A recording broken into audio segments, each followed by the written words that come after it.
Hi there, this is Murph. I want to welcome you to Prog Monster, a site dedicated to classical rock music and progressive rock genre in specific. I've grown really to like doing this. It gets me to think about the albums again that I've come to love over my course of my life.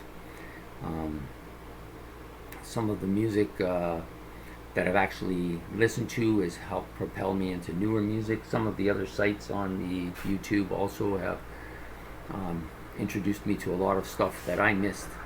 Uh, I kind of got out of rock music a bit in the 90s. I didn't like the grunge movement. I wasn't really a huge heavy metal fan, so kind of drifted a bit from music like that and got into some bluesy stuff and some stuff that I knew.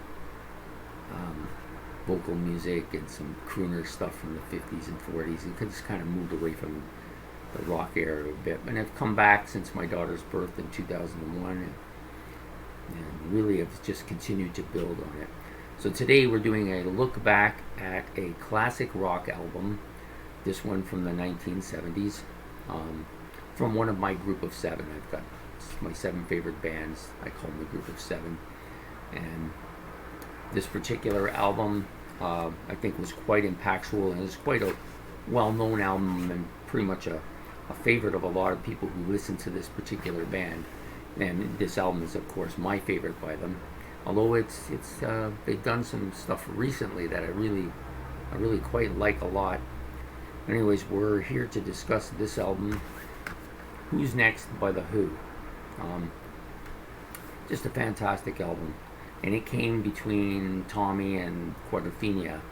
Probably was going to be another what do they call it? I can't think of the word. Anyways, it didn't end up being that, but it's just a killer album. It's just got some of the best well-known Who songs are on this album, and they're well known for a reason. They're great. The album was released on August the 14th, 1971, and features, of course, Roger Daltrey on vocals, Keith Moon on drums, John Entwistle on bass, and the legendary Pete Townshend on guitars. Of course, Pete does a song on here. I think it's Bob O'Reilly that he does the vocals on, and John Entwistle does My Wife, which is also on this album. The Who are a very evolving band. They started out being somewhat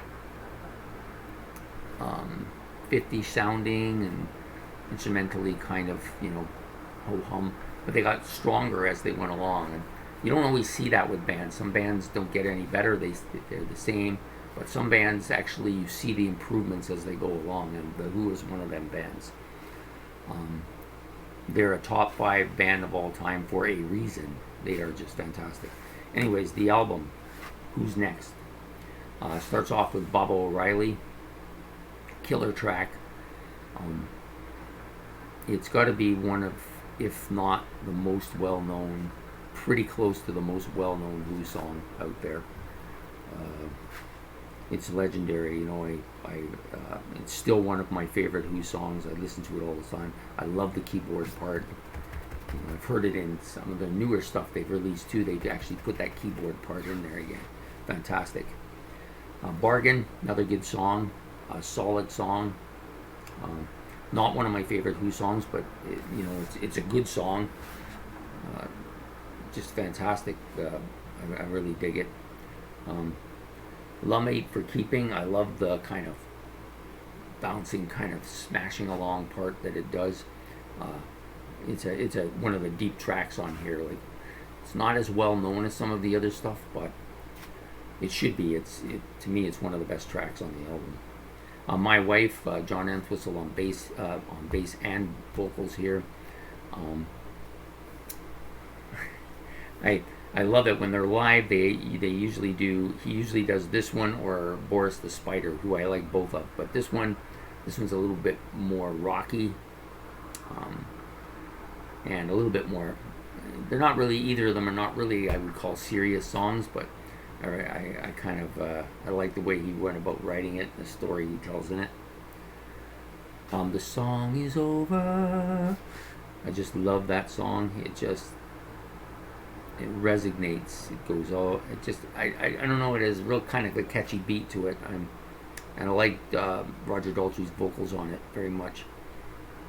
Getting in Tune is another song like Loving for Keeping. It's that kind of type of really, really kind of riffy type songs.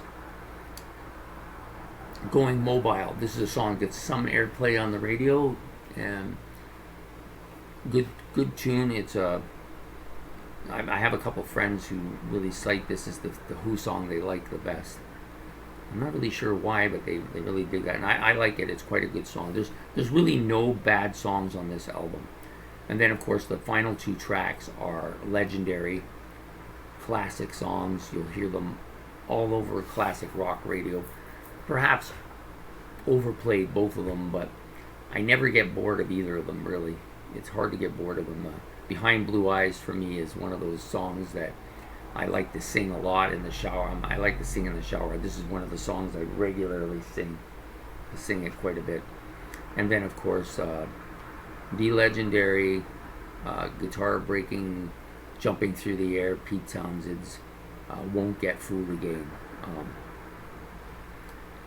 I don't know if it's the best Who song ever. It's probably the most well-known.